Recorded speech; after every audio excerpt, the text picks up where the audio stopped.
One of the greatest days when you're a rock crawler is getting new tires or new wheels. I get to have both, and they're both incredible. Also, I get monster valves today too. And then this is just a normal valve stem.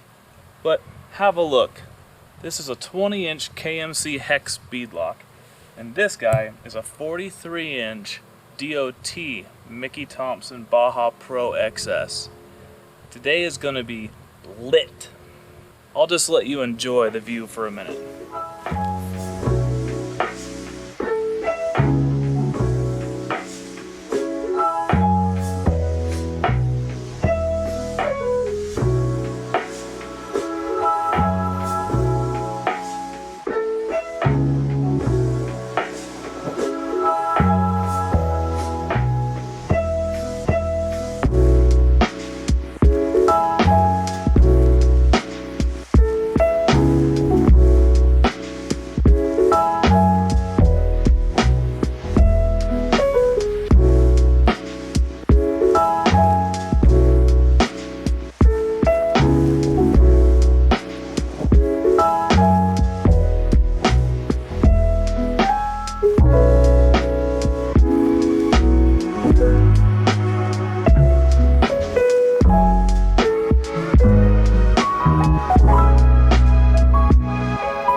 Okay, enough googly eyes.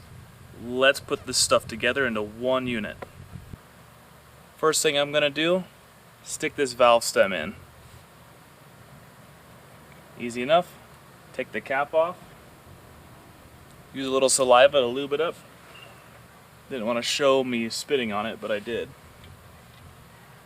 And then I take this cheap tool, put it onto the valve stem and pull through. Just like that. Easy.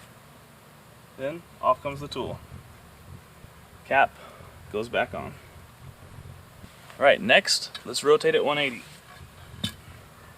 One of the coolest things about these beadlocks is I get 2 spots for valve stems. That is so thoughtful. Who would have ever really thought, but that is very, very thoughtful of them. So in the other space I'm going to put my monster valve from Powertank. Now, this is also a very cool idea. What this does is allows me to air up and down extremely fast compared to just using a valve stem. You can see all those little holes underneath that red collar. If you screw the collar up, look at all the different ways you have for air to get out of this big giant tube. So having so much exit means that I can easily air up and down quickly, and I'm not taking out a valve core to do it, which is really nice too.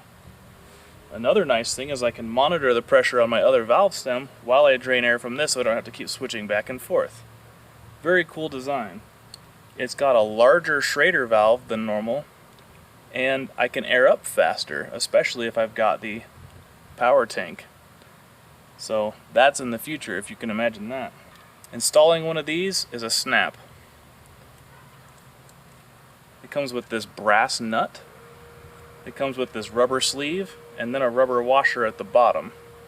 So I'm gonna put a little saliva on this guy too.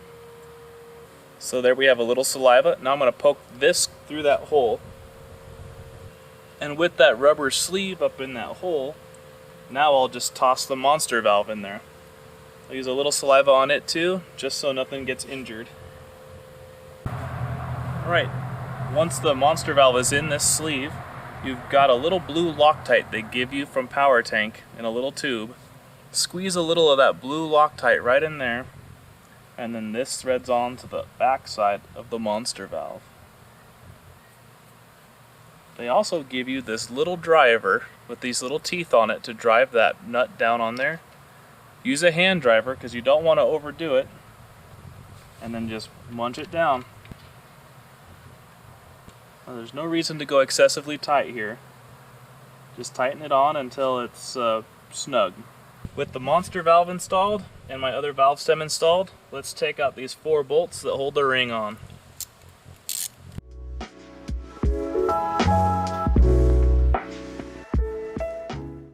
Alright, let's have a look at this ring. First of all, the holes for the water drainage are super smart, super cool. This little recess in here so you can run an actual like hex style grade 8 bolt, cool as well. And then look at this nasty knurling all along here. If that doesn't bite the tire, nothing will. So, I mean, you pay a little extra for the KMCs, but in a 20-inch wheel, it's probably the best deal running. But you really do get what you pay for. Look at how gorgeous that is. Also, look at these. These are actual threaded barrels, steel barrels, that thread into the aluminum itself. So no aluminum threads here. These are all nasty steel threads. You can see a little red here like it was Loctited in or something. So they've all been thread sealed so they won't back out. And even this is the type of steel that KMC says don't use anti-seize on it. So I mean, you're not going to have an issue with losing a bolt or stripping out a thread or a bolt won't come out. These guys have it freaking dialed. Let's get this tire up on that wheel, huh? Alright, in order to do this, I have to flip the tire upside down so I get the right direction of rotation.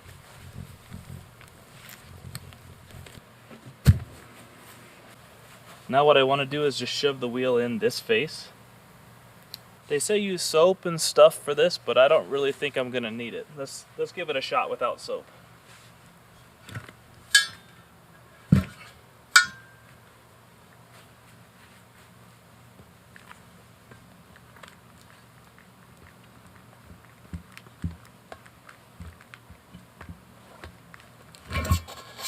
Yep, nothing to it. Now let's go get the bucket.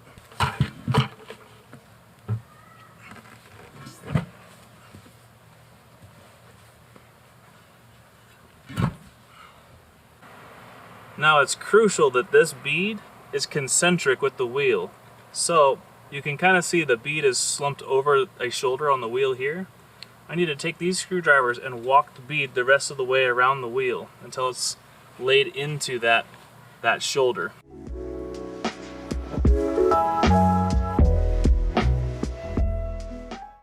Okay, now that was easy enough. We walked the bead right over that lip.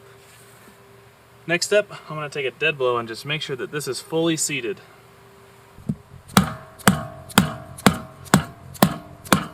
Okay, my next move is to get the ring started. Before we put the ring on, we've got this beautiful center cap. Now I'm not going to run the center caps because I'll either have on the front axle a hub here, a locking hub, or in the rear axle I'll have my flange for my full float. So I'm not going to actually use the shiny cap, but there's this bezel that comes right off of it, and it's actually die cast aluminum. It's actually a really nice bezel, and I want to make sure I put that bezel on first to see how it lines up. That way I can get the KMCs all in line. It might be a little nitpicky, but it's the details, you know? So the ring goes on like that. They give you a packet of hardware, and then simply put the screws in.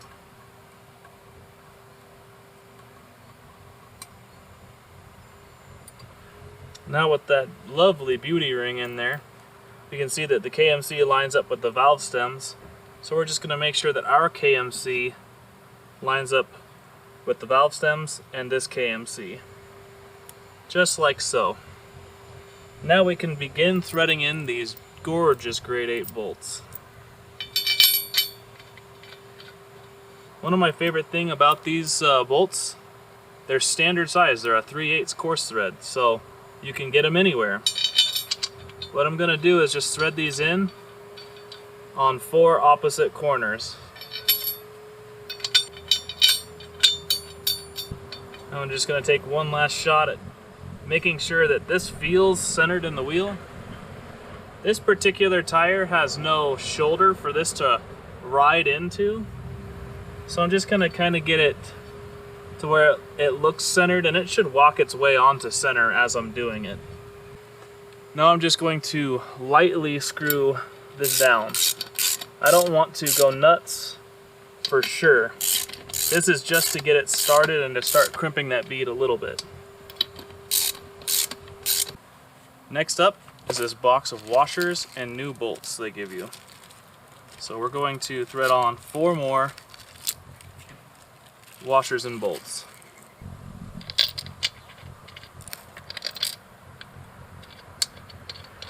And sort of the reason why I'm doing 8 is you can get a really nice zigzag pattern out of it. And we don't really want to exceed like the 24 foot-pounds realm. So that's sort of our stopping point for when we add the rest of the bolts.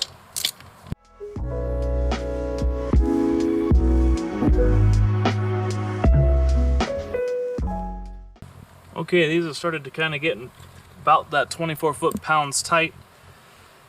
So now what I'm going to do is just run the rest of the bolts in, and then we'll just go in a circle pattern until it's tight.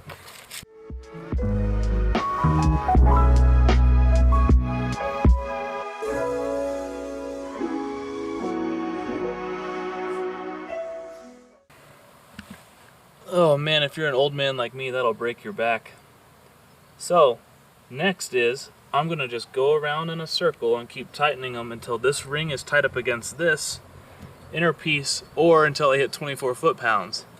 Now if I hit 24 foot-pounds and the ring isn't completely seated against the wheel, I can wait a few days for the rubber to sort of compress and then come back out here and try and hit it again. Let's just walk around in our circle and see what happens.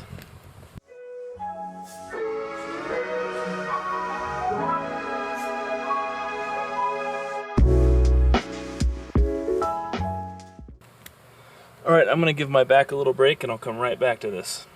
I think what I'm going to do is take this off of this bucket so I can lean over the tire a little easier. So one of the things that's driving me nuts so far is as I'm tightening this, it's chewing up these washers pretty bad. I'll bring you in for a closer view afterwards, but I think the reason is because these flats in here for the bolts aren't exactly planar, they're not flat. They kind of go outward, and that's probably to keep it from coning, or to maybe to make sure that this centers itself while you tighten it. I'm not really sure. Yep, now I can continue on.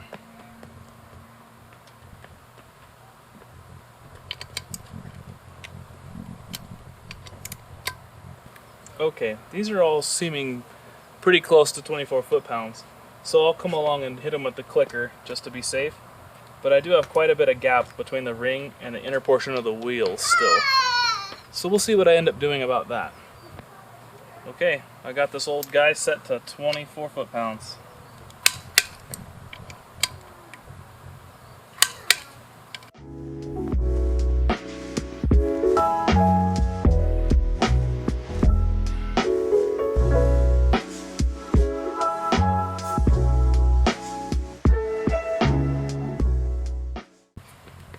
Alright, none of these are moving anymore at 24 foot-pounds, so let's see how close we are to getting this outer ring to the inner ring. It looks like we're just like something about a 1/16 of an inch away from this ring being on top of the wheel. So I think what we're going to do now is just air it up, and then we'll let it sit aired up for a while with the bead in the back popped, and then we'll come back to it, drain all the air out of it, and then see if we can't get a little bit further. So what's going to happen here is I'm going to use my air compressor pump in the Jeep that I use for airing down and up,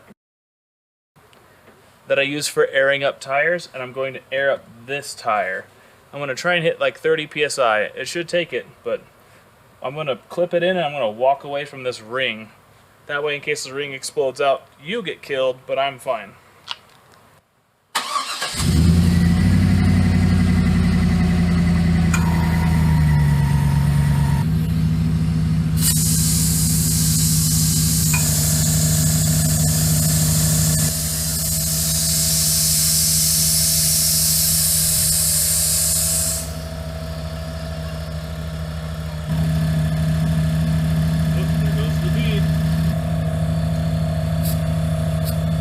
All that time and it's at like 12.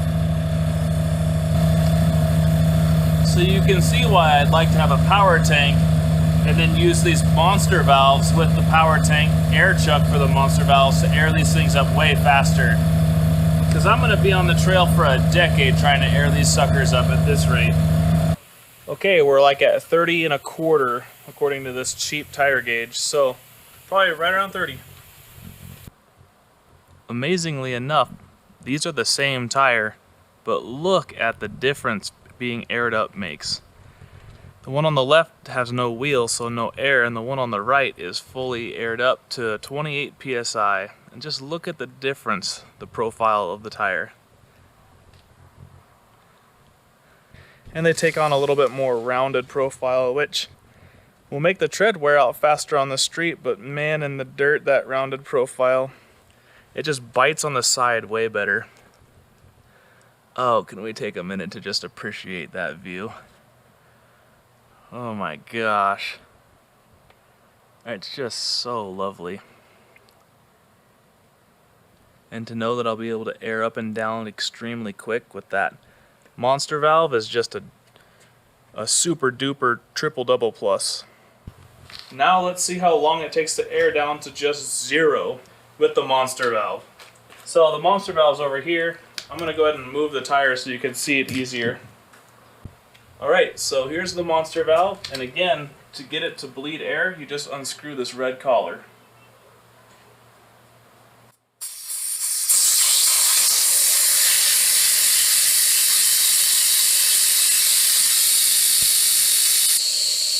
Boy, that was very loud. I don't even register on this, but we'll go until we can't hear it anymore. Still breathing. Okay, I can't hear it anymore. And in case you were wondering if it's flat or not. So that still takes quite a bit of time, but could you imagine doing it with a valve stem? In fact, I'm going to do that one with just a regular valve stem next. Alright, we aired that one down from 28 or 30 or so to 0, and I recorded the time. This one's the same pressure, give her, plus or minus 1 psi. And so I'm going to take the valve core out of that one like the normal way and see how long it takes to air down to 0 that way. And Powertank is nice enough to also give you this tool.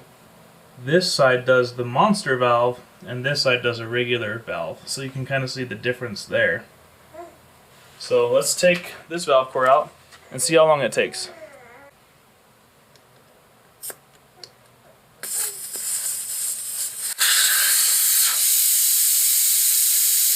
I'll be back in like 10 minutes. I still hear it whispering. Okay, it's done. Proof. So, that's about how long it took. I'll leave the frame up and I'll count the time so we know exactly. But now I'm going to do a bolt check since it's aired down and it's ready for it. And then I will air it back up. I am so stoked to be standing here in front of this camera talking about these epic KMC wheels, these epic 43-inch Mickey Thompsons, and these, where are they? These epic monster valves. I think that monster valve KMC 43-inch DOT Mickeys, they're going to be like the ultimate tire combination for somebody who still wants to hit the street once in a while. And also, by the way, at 30 psi, these tires measure 43 on the nose, so they're humongous. But I'm glad I've got the 20-inch wheel for that side-to-side stability, and I think carving up the body of the Durango to fit these is going to be pretty challenging, but one day the Durango will roll on these tires. And hopefully soon. Hopefully I get to work on that here real soon. But anyway, the only thing left to say is peace out, go rock crawling. Hasta la vista. Real quick, I want to add on, watch how far these turn. It's only been an hour with this tire clamped. So I'm getting like a good 1/16 to 1/8 of a turn. That was an 1/8 of a turn. So it's worth doing this if you are doing beadlocks and you haven't got that outer ring to clamp against the body of the wheel yet. Check out my garage helper.